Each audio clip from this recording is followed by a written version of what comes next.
প্রিয় দর্শক, প্রেক্ষাপট অনুষ্ঠানে আপনাদের সকলকে স্বাগত জানাচ্ছি। আশা করছি সকলে সুস্থ আছেন, ভালো আছেন। 15 মে আন্তর্জাতিক পরিবার দিবস। মানুষ সামাজিক জীব। সামাজিক উপাদানগুলোর মধ্যে প্রথম এবং প্রধান উপাদান হলো পরিবার।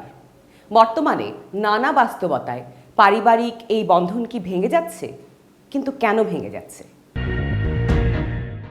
এখন ফ্যামিলি থেকে সবাই একটু বিচ্ছিন্ন হয়ে যায়, সবাই একটু আলাদা থাকতে চায় সুখের জন্য, একটু আলাদাভাবে, একটু ভালোভাবে, একটু সচ্ছলভাবে একটু থাকার জন্য এইভাবেই ডিভাইডার হয়ে গেছে পরিবারগুলি। আনন্দ আসলে এক এক জায়গায় এক এক রকম আনন্দ। যৌথ পরিবারের আনন্দ হচ্ছে সবাই একসাথে থাকা, আবার সিঙ্গেল যে ফ্যামিলি যেটাকে বলে এটারও একটা আলাদা আনন্দ, বাট আমি মনে করি যৌথ পরিবারটাই বেটার।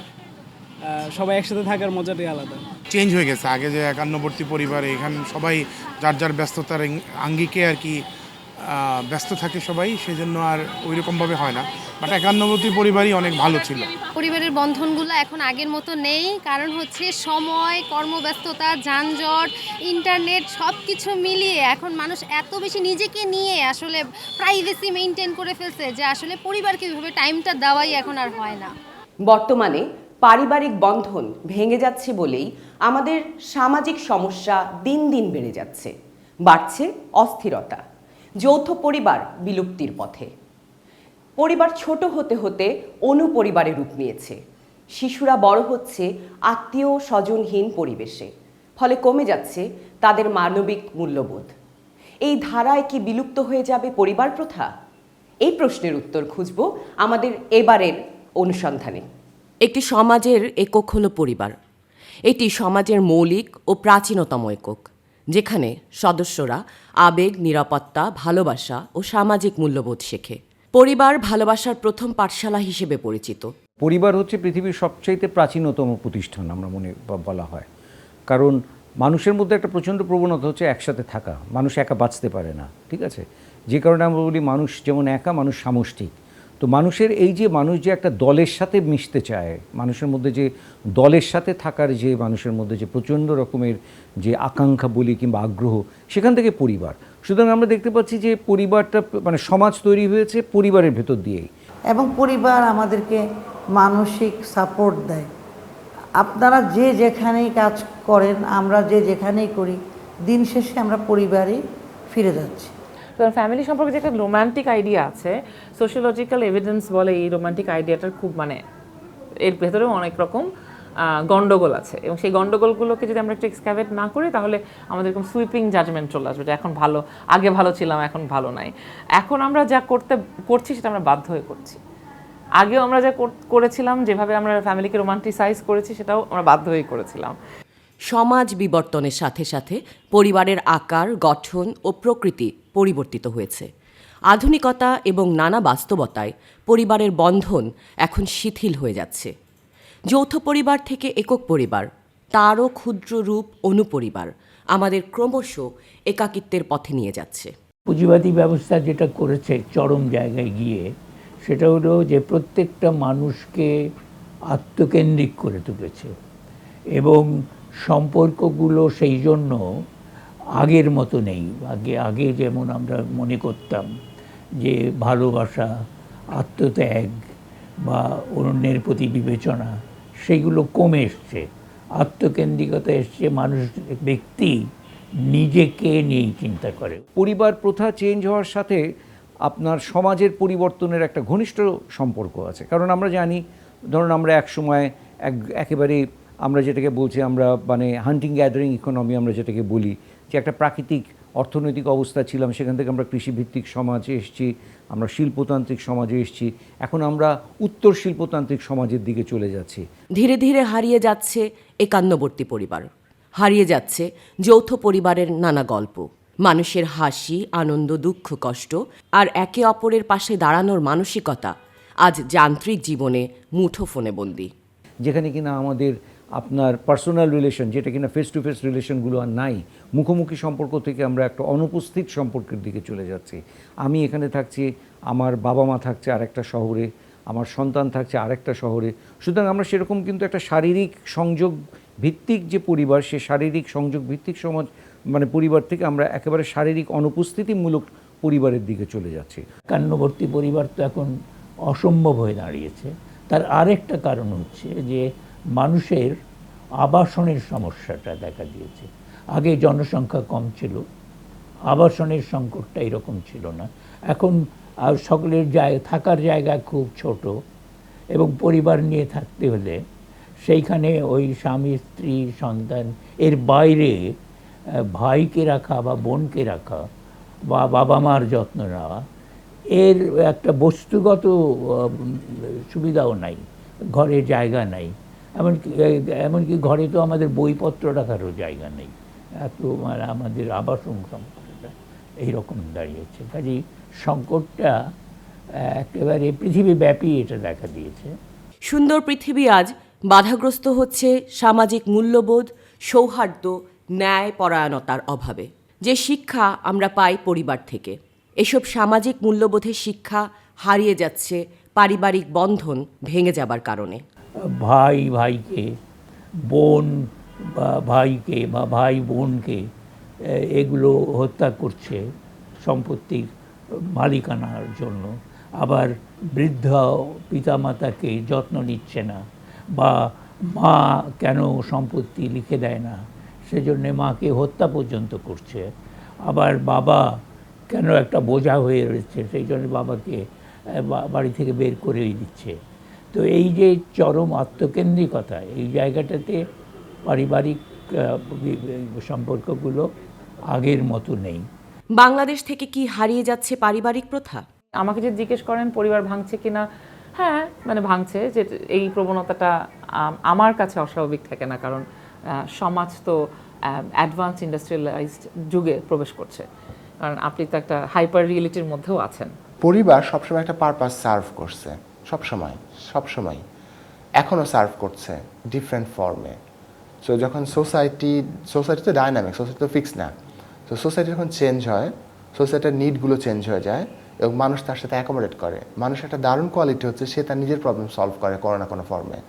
সো যখন দেখলো যে এটা আমার জন্য বার্ডেন, আমার অন্য কোনোভাবে এটা সলভ করে, তাহলে তো দরকার নাই।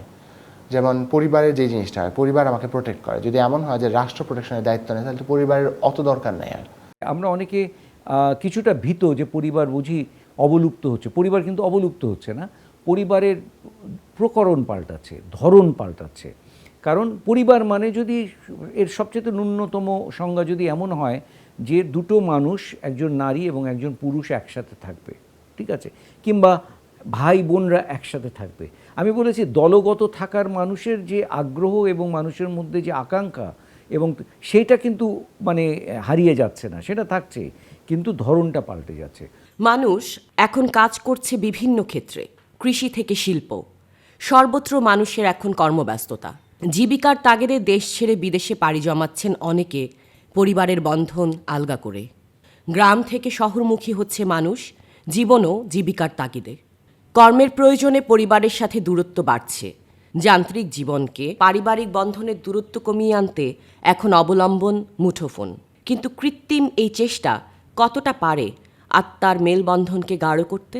আপনি ঈদের সময় আপনি কত % লোককে ঢাকায় দেখেন? আপনি দেখেন ঢাকা শহর খালি হয়ে যায়, তারা সবাই গ্রামে চলে যায়। সুতরাং এটাকে আমরা বলছি এক্সটেন্ডেড কিনশিপ কিংবা বর্ধিত আত্মীয় সম্পর্ক। বাংলাদেশে কিন্তু একটা বর্ধিত আত্মীয় সম্পর্ক আছে। অর্থাৎ আমি শহরে থাকছি, কিন্তু আমি আমার দেশ, আমার গ্রাম, আমার আত্মীয়, তারাও আমার সাথে সাথে থাকছে। আমি শহরে থাকছি, তারাও আমার ভেতরে থাকছে। যেই আমি ছুটি পাচ্ছি, আমি আবার ছুটে যাচ্ছি গ্রামে। রাজধানীর যান্ত্রিক জীবন ছেড়ে ছুটির দিনে গ্রামে এসেছেন শাহজাহান স্বপন ও তার স্ত্রী। জীবিকার প্রয়োজনে নিজ বাড়ি ছেড়ে ঢাকায় থাকেন তারা। সুযোগ পেলেই তারা চলে যান আপন ঠিকানায়, নারীর টানে। গ্রামের উঠানে মাটির চুলায় বসে রান্না করছেন তার ফুফু। প্রিয় মানুষ শহর থেকে আসার সাথে সাথে শুরু হয় আতিথেয়তা। ছুটে আসেন অন্যান্য স্বজনরা। উৎসবের আমেজে রান্না হয়, শুরু হয় অতিথি হয়ে আসা আপনজনদের আপ্যায়ন। আমার ফুবু এটা হলো কুমিল্লা ফুবু, এর নাম কুমিল হয়ে গেছে গা। নাম আছিল কুমকুম। কুমকুম থেকে কুমিল্লা, সবাই কুমিল্লা না বলে চিনে না। বেগুন চোর। আমরা খালে মাছ ধরতাম, তো খালে প্রচুর মাছ পাওয়া যেত। তো এই আমার ঘরে কইতো কোন বাড়ি তোমরা, কইলে কইতো। পাশেই তার চাচাতো ভাইয়ের বাসা।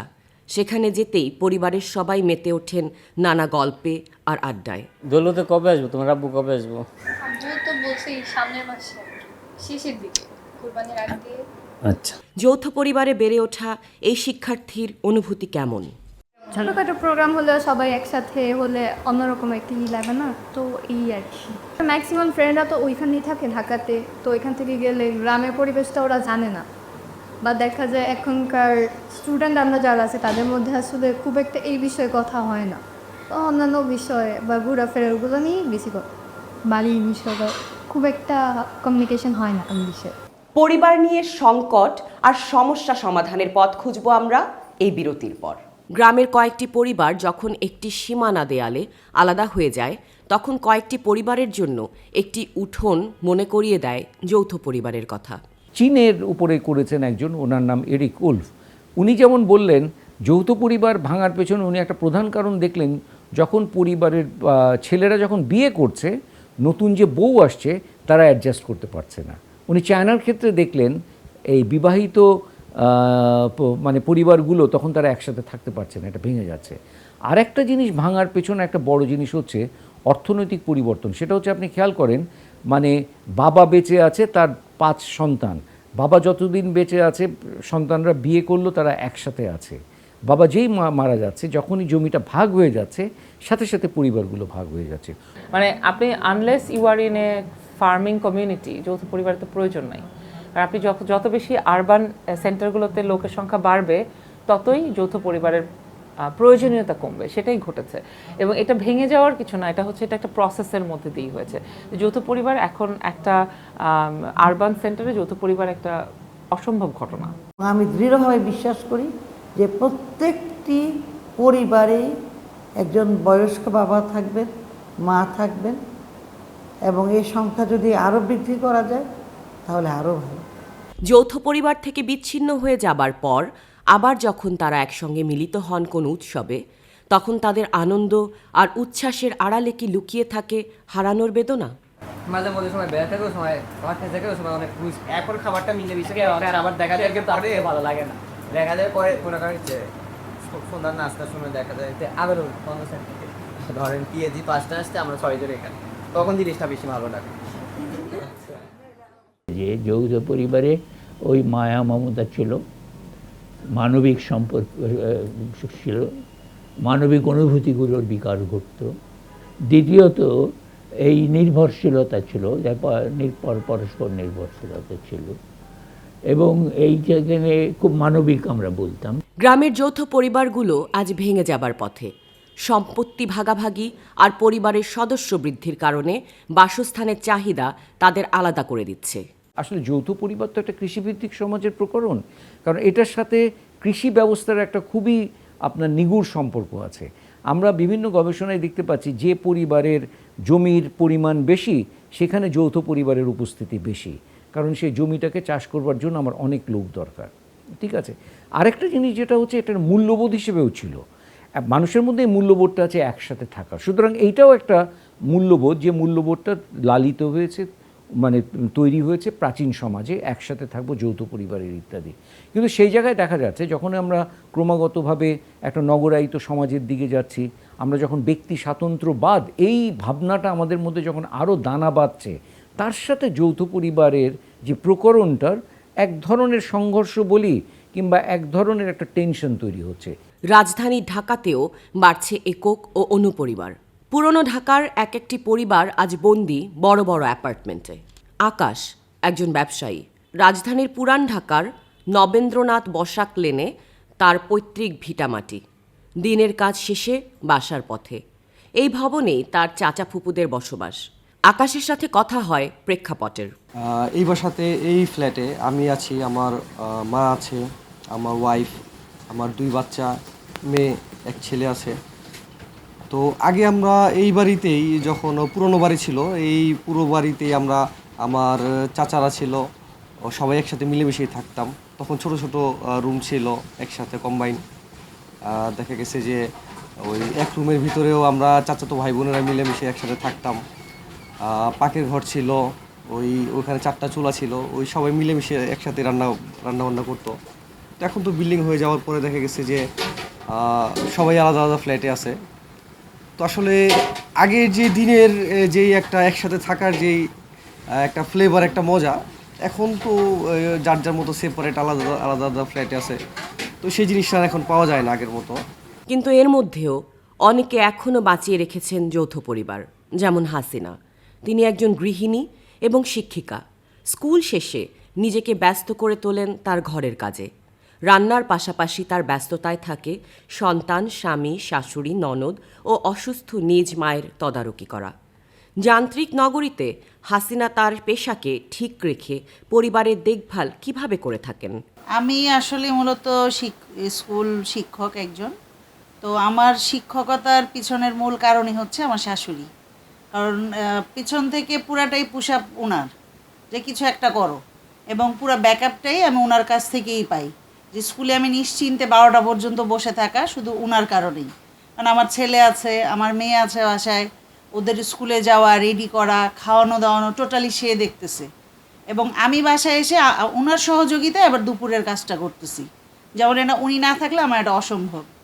যদি একক পরিবারে থাকতাম এই জিনিসটা আসলে কখনোই সম্ভব হয়ে উঠতো না আমি মনে করি। হাসিনার দুপুরের রান্না প্রায় শেষের পথে। খাবারের টেবিলে পরিবারের সকল সদস্যরা একসাথে বসবেন। চলছে পরিবেশনার কাজ। মা, দেবরের স্ত্রী, ননদকে সেবা দিতে ব্যস্ত তিনি। এরই মাঝে আগমন হাসিনার স্বামী শাহিনের। ঢাকা শহরে এরকম পরিবার খুঁজে পাইবা না যে একা একা খায়। আমরা সবাই বসে খাইতেছি, এটা মজাই আলাদা। মা আছে, এই যে রিম্পা আছে, তুমি আছো, তোমার জামাইরও সামনের থেকে যেন বাসা খাইতে আসে। কর্মব্যস্ত নগরীতে পরিবার প্রথা আজ হারিয়ে যাচ্ছে। শহরমুখী একজন স্বপন যখন তার স্বজনদের বাড়িতে যান, তখন গ্রামের সরল মানুষদের এই আতিথেয়তা আজ হারানোর পথে। শহরের কোলাহলপূর্ণ জীবনের সামাজিক বন্ধনকে খোঁজ খবর রাখা আর সামাজিক কাজ পরিচালনা করা গ্রাম্য মোড়ল বা শহুরে পঞ্চায়েত আজ যৌথ পরিবারের মতো হারিয়ে যাবার পথে। রাজধানীর নবাবপুরের ৩৮ নম্বর ওয়ার্ডের স্থানীয় বাসিন্দা আলমাস। নবেন্দ্রনাথ বসাক লেনের পঞ্চায়েত কমিটির সভাপতি তিনি। আসরের নামাজ শেষে মহল্লার বাসিন্দাদের সাথে তার এই সাক্ষাৎ প্রতিদিনের দৃশ্য। পঞ্চায়েত সেক্রেটারি ডি মল্লিককে পাশে বসিয়ে চলতে থাকে তাদের আলোচনা। যৌথ পরিবার আর এলাকার নতুন নতুন বাসিন্দাদের সংখ্যা বাড়তে থাকায় তাদের সামাজিক কাজের পরিধি আজ বেড়েছে। শুধু নেই অতীতের সেই সম্প্রীতির বন্ধন। আমাদের এনে আগে বিচার আচার হয়তো মানুষের ভালো মন্দ এখানে বলা হয়তো কে কে অসুবিধার সুবিধা আছে, মহল্লা কে কেমন আছে আমরা জানতামই কথা। নাগরিক সমাজে ক্ষুদ্র পরিবারের ভোগান্তির কথা আমরা আরও জানব, তবে এই বিরতির পর। বাড়ছে জীবিকার প্রয়োজনে কর্মসংস্থানের চাহিদা। পুরুষের পাশাপাশি কর্মমুখী হচ্ছে নারীরাও। ফলে পরিবারের সদস্যদের একসাথে থাকার চাইতে বেশি গুরুত্ব পাচ্ছে অর্থনৈতিক বাস্তবতা। যে সমাজে আমরা বাস করি সেই সমাজে প্রধান বিবেচনা কি? প্রধান বিবেচনা হচ্ছে মুনাফা, যে আমার কি লাভ হলো। হ্যাঁ, এই যে একটা আমি কাজ করলাম বা এই যে আমার একটা সম্পর্ক, এতে আমার কি লাভ হলো। এই যে আমি করা এবং আগের সাথে অন্যের কথা না ভাবা বা তো তোমার কি হচ্ছে এইটা না চিন্তা করা, এইটাই কিন্তু মূল সমস্যা। যে মানুষের এই যে উন্নয়নে, পুঁজিবাদী উন্নয়নের চরম জায়গায় হচ্ছে বিচ্ছিন্নতা। বা মানুষের সঙ্গে বিচ্ছিন্ন হচ্ছে, মানুষ প্রকৃতির সঙ্গেও বিচ্ছিন্ন হচ্ছে। মনে রাখতে হবে যে সেন্টিমেন্টটা, এই যে কালেকটিভ সম্প্রদায়গত যে চেতনা একসাথে থাকার, সেইটার সাথে নগরায়িত সমাজের কতটা সেটা সঙ্গতিপূর্ণ সেটাও আর একটা বিষয়। ঠিক আছে, নগরায়িত এবং শিল্পায়িত সমাজের সাথে। সুতরাং এই যে সামষ্টিক চেতনার সাথে নগরায়িত সমাজ মানেই হচ্ছে নগরায়িত সমাজ মানুষকে খুব একা করে দেয়, শিল্পোন্নত সমাজ মানুষকে খুব একা করে দেয়। সুতরাং আমরা সেখানে অনুপরিবারের উপস্থিতি দেখি। সুতরাং যৌথ পরিবার থেকে আমরা যে অনুপরিবারে আসছি তার একটা প্রধান কারণ হচ্ছে এই যে সমাজের যে পরিবর্তনটা ঘটছে, নতুন যে চেতনা তৈরি হচ্ছে, দৃষ্টিভঙ্গি তৈরি হচ্ছে, মানুষ একা থাকতে চাচ্ছে, ব্যক্তি স্বাতন্ত্র্যবাদ, মানুষ তার ভালো লাগাটাকে গুরুত্ব দিচ্ছে, সে একটা নিজের স্পেস চাচ্ছে। সুতরাং সে ওই যৌথ পরিবারে সে তার প্রাইভেট স্পেসটা পায় না। সমাজে নানান ঘটনা ঘটে এবং এই ঘটনাগুলোর মধ্যে থেকে মানুষ এক ধরনের তার জন্য সবচাইতে র্যাশনাল জিনিসটা সে খুঁজে বের করে। কারণ আপনি যত চেষ্টা করেন, আপনার কিছু বাস্তবতা আছে, কিছু বাস্তব পরিস্থিতির সাথে আপনাকে অ্যাডপ্ট করতে হয়। সেই বাস্তব পরিস্থিতি আপনাকে সেই জায়গায় নিয়ে যেতে দেয় না। বাস্তব পরিস্থিতি বলছে যে আপনার আসলে 10 জনের একটা পরিবার রাখার মতো কোনো স্পেস ঢাকা শহরে নাই। সো এই 10 জনের পরিবার থাকবে না, এটা আলাদা আলাদা হবে, এটা খুবই স্বাভাবিক। এখন যেটা হয়েছে সোসাইটাল চেঞ্জের কারণে ইনকাম বা চাকরির সুযোগটা আসছে। এখন চাকরি করতে গেলে চাকরি তো আর গ্রামে থাকবে না, সো এটা ঢাকায় আসতে হয় বা বড় সিটিগুলোতে যেতে হয়। সিটিগুলোতে গেলে স্বাভাবিকভাবেই এই পরিবারটা মূল পরিবার থেকে একটু বিচ্ছিন্ন থাকে, এবং বিচ্ছিন্ন থাকলে যেটা হয় ও দেখতে পায় যে আমার নিডগুলো আসলে অন্যভাবে ফুলফিল করা যায়, ওই নিডগুলো তো ওর আছে। সো আমি তো রোজ বাসায় গিয়ে আমার হোমসিক ফিল করি না।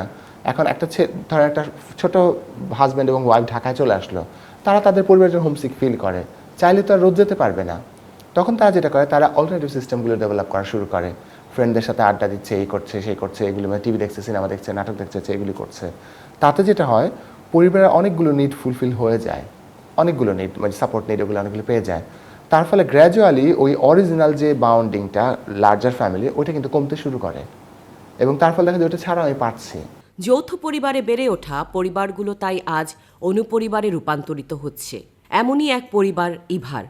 তিনি একজন স্কুল শিক্ষিকা, স্বামী বেসরকারি একটি প্রতিষ্ঠানে চাকরি করেন। স্কুলের পাঠদান শেষ করে তার ব্যস্ততা নিজেকে ও একমাত্র সন্তান জায়ানকে নিয়ে। ছোট এই ঘরে বন্দি জায়ানের খেলার সীমানা, কিছুক্ষণ পর আদরের সন্তানকে একটু দেখভাল করা। ইভার সন্তান জায়ান চাকরিজীবী পিতামাতাকে কতটা কাছে পায়। সকালবেলা কাজে চলে যাই, তখন আমার ছেলেকে ঘুম পাড়িয়ে রেখে যেতে হয়। তো একটা মার জন্য এটাই অনেক কষ্টের যে আমি তাকে সময় দিতে পারছি না। সকালে ঘুমন্ত অবস্থায় ওকে রেখে যেতে হয়। ও যখন ঘুম থেকে উঠে তখন আমাকে খুঁজে, তার বাবাকে খুঁজে। তো এটা একটা মার জন্য কষ্টকর। আমার যেমন হাজব্যান্ডও জব করে, আমিও জব করি, একেবারে যান্ত্রিক লাইফ লিড করতে হচ্ছে এখন আমাদের। শহরের জীবনটাই এরকম, একটু যান্ত্রিক। আগেকার সময় দেখা যেত বাবা মা ভাই বোন সবাই একসাথে থাকতাম, তখন হতো বাবা মাকে অনেক কাছে পেতাম। কিন্তু এখনকার আমাদের বাচ্চারা বাবা মাকে সেই সময়টুকুও পায় না, কারণ দুজনেই চাকরি করা লাগছে। তো এখন আগেকার সময়ের সাথে এখনকার সময়গুলো একটু ভিন্নতাই চলে এসেছে, ব্যস্ততার মধ্যে দিয়ে আমাদের যেতে হচ্ছে। পরিবার হিসেবে কি একজন একজনের উপর ডিপেন্ড করবে, বন্ডিং ভালো হবে, সুখে দুঃখে শেয়ার করবে, এটাই তো আমরা আসলে। তাহলে তো বাইরের মানুষের সাথে আর ফ্যামিলির মধ্যে ডিস্টেন্সটা বোঝা যায় না। বাবা মা দুজনে যে কাজে যাচ্ছেন, দুজনেই ওয়ার্কিং, গার্মেন্টস ওয়ার্কার বলেন, স্কুল টিচার বলেন, সব রকম পেশাই। এখন বাচ্চা কার কাছে থাকবে? এই বাচ্চাটি রাখার মতন প্রচুর পরিমাণ ডে কেয়ার সেন্টার আমাদের দেশে হয়নি। এবং আমি একজন পরিবার সমাজবিজ্ঞান হিসেবে মনে করি যে ডে কেয়ার সেন্টার কখনোই বাবা মার বিকল্প হতে পারে না, বিশেষ করে মায়ের। শহরে স্থানান্তরিত হওয়া পরিবারগুলো আজ অর্থনৈতিক স্বাবলম্বিতার পিছে ছুটছে। ব্যক্তিগত গোপনীয়তার আকাঙ্ক্ষা এবং পারিবারিক সম্পত্তি বা মতের অমিলে আজ যৌথ পরিবার ভেঙে হচ্ছে একক পরিবার। পরিবার ও স্বজনদের ভালোবাসা থেকে বঞ্চিত হচ্ছে সন্তান। পুঁজিবাদী ব্যবস্থার মূল জায়গাটা হচ্ছে এই বিচ্ছিন্নতা তৈরি। আগের যে সমাজগুলো ছিল সেই সমাজগুলোতে একটা সংলগ্নতা ছিল, যেমন ওগুলো অনুন্নত ছিল, দাস ব্যবস্থা বলুন, সামন্ত ব্যবস্থা বলুন, অনুন্নত ছিল, কিন্তু একটা সংলগ্নতা ছিল মানুষের সঙ্গে মানুষের। এই সংলগ্নতার এখন ভেঙে গেছে। এখন ওই প্রযুক্তি কিন্তু আর একটা বড় উপাদান যেটা আমাদেরকে বিচ্ছিন্ন করছে, যে আমরা এখন নিজেই সব খবর মোবাইলে পাচ্ছি, এমনকি খবরের কাগজেও পড়ছি না। এবং আগের যে সামাজিক যে সাংস্কৃতিক জায়গাগুলো, এমনকি খেলাধুলার জায়গাও কমে গেছে। এবং মানে যে সাংস্কৃতিক কেন্দ্র, চর্চার কেন্দ্রগুলো চলে গেছে। পাঠাগার আছে, কিন্তু পাঠাগারে যাওয়ার অভ্যাস নাই। তো এই জায়গাগুলোকে ফেরত আনা দরকার। যদি আমরা এই সামাজিকতাটা ফেরত আনা দরকার, যদি আমরা আমাদেরকে স্বাভাবিক মানবিক জীবনযাপন করতে পারি। রিলেশনশিপের মধ্যে একটা বড় জায়গা হচ্ছে টেকিং কেয়ার। রিলেশনশিপ তো আর এমনি রিলেশনশিপ না, টেক কেয়ার করা, আমি আপনাকে টেক কেয়ার করা, আপনি আমাকে টেক কেয়ার, এই প্রসেসগুলো এটা একটা মিউচুয়াল একটা প্রসেস থাকে, যেখানে প্রত্যেকে কেয়ার করতে পারে। এখন যদি চিন্তা করেন বৃদ্ধাশ্রমে বাবা মা আছে, ধরেন এটা একটা নর্মাল রিয়েলিটি হয়ে যাচ্ছে আমাদের, আমরা হয়তো সেই পর্যায়ে যাবো একসময়, আমাদের থাকতে হবে। তো বৃদ্ধাশ্রমে যখন বাবা মা থাকে তারা কিন্তু সোসাইটিকে প্রডিউস করতে পারার কথা না, কিন্তু তারা ছোট ছোট কিছু কাজ করতে পারতো, যেটা কিনা ওই যে বাচ্চা টেক কেয়ার করা। এখন একটা ছোট বাচ্চা টেক কেয়ার করতে সোজা কথা না, অনেক কঠিন। মানে দাদা দাদিরা বলে যে এই বাচ্চাকে আমি টেক করতে পারছি না, এত অস্থির এত চঞ্চল বাচ্চা, কিন্তু কিছু জিনিস তারা করতে পারে। বাচ্চার সাথে গল্প করা সেটা তো ইজিলি করা যায়, তাতে কিন্তু দুজনই বেনিফিটেড। বৃদ্ধাশ্রমে যে মানে দাদা দাদি যারা তারাও বেনিফিটেড হচ্ছে, বা নানা নানি, বাচ্চাটাও বেনিফিটেড হচ্ছে, ও গল্পের একটা সাথী পাচ্ছে, লার্ন করছে, ভ্যালুজ নিয়ে কথা হচ্ছে, এগুলি শিখতে পারে। তো সেই সুযোগটা বঞ্চিত হবেই। আমার যে একটা ব্যক্তিকে প্রস্ফুটিত হবার, বিকশিত হবার যে সুযোগ, সেটা যৌথ পরিবারে আছে বেশি না অনুপরিবারে আছে বেশি, সেটা আমাদেরকে চিন্তা করতে হবে। সুতরাং আমরা যৌথ পরিবারকে যেমন মনে করছি এটা একটা এটা একটা অত্যন্ত সামাজিক দৃষ্টিকোণ থেকে অত্যন্ত শক্তিশালী একটা বন্ধন, এবং আমি আমার বিপদে সবসময় আমি আমার ভাই বোনদের কাছ থেকে সাহায্য পাবো। কিন্তু অ্যাট দ্য সেম টাইম আমরা দেখতে পাচ্ছি যে আপনার নতুন যে মনস্তত্ত্বটা তৈরি হচ্ছে, সেই মনস্তত্ত্বে এই জিনিসগুলো এটার সাথে খাপ খাচ্ছে না। অনেক উদাহরণ আছে, আপনি দেখবেন অত্যন্ত ধনাঢ্য পরিবারগুলো কিন্তু যৌথ পরিবার হিসেবে থাকছে, তারা ব্যবসাকে আলাদা করে ফেলছে না, কারণ তারা একসাথে ব্যবসা করছে, রাইট। আবার আমরা দেখতে পাচ্ছি আবার অনেকভাবে, যেমন ধরুন ভারতে অনেক গবেষণা হয়েছে, সেখানে দেখা যাচ্ছে গ্রামাঞ্চলে অনুপরিবার বাড়ছে, শহরাঞ্চলে যৌথ পরিবার বাড়ছে অর্থনৈতিক কারণে, কারণ একসাথে থাকলে তাদের কস্ট অফ লিভিং কমে যাচ্ছে, ঠিক আছে। এটা আপনার ভারতের কোনো কোনো শহরে এসছে।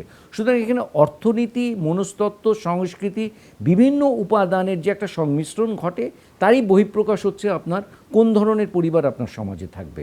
যৌথ পরিবারের প্রাধান্য আপনি দেখবেন না অনুপরিবারের প্রাধান্য আপনি দেখবেন। নগরায়নের সাথে সাথে বাড়ছে শিল্পায়ন, উচ্চতর শিক্ষায় আজ আধুনিকতার ছোঁয়া। এই আধুনিকতা মানুষকে করেছে ব্যক্তিকেন্দ্রিক, স্বার্থপর। মানুষ এখন ক্রমশ আত্মকেন্দ্রিক হয়ে উঠছে, মানুষের সাথে মানুষের সম্পর্কে বাড়ছে দূরত্ব, আর এই সব কিছু মিলিয়ে মানুষ নিজেই নিজেকে বন্দি করছে একাকিত্বের শৃঙ্খলে। পরিবার হলো আমাদের প্রথম শিক্ষালয়। পরিবার প্রথা আমাদের সম্পর্ক, ভালোবাসা আর দায়িত্ববোধ শেখায়। পরিবার থেকে আমরা শিখি শিষ্টাচার, আচার আচরণ। পরিবার প্রথা তাই বিলুপ্ত হবে না, কিন্তু আমাদের সবাইকে একসাথে থাকার মানসিকতা বাড়াতে হবে। ব্যক্তিকেন্দ্রিক মানসিকতা পরিহার করতে পারলে, একটু ছাড় দেওয়ার মানসিকতা থাকলে সবাই মিলে আমরা গড়ে তুলতে পারি সুখী সুন্দর পরিবার। মনে রাখবেন, পরিবারই আপনার আমার আসল ঠিকানা, আমাদের আত্মপরিচয়। আজ এ পর্যন্তই। সবাই সুস্থ থাকুন, ভালো থাকুন। পারিবারিক বন্ধনে জীবনের সুখ দুঃখ, হাসি কান্না ভাগাভাগি করে নিন। দেখা হবে আগামী পর্বে নতুন কোনো বিষয়ে।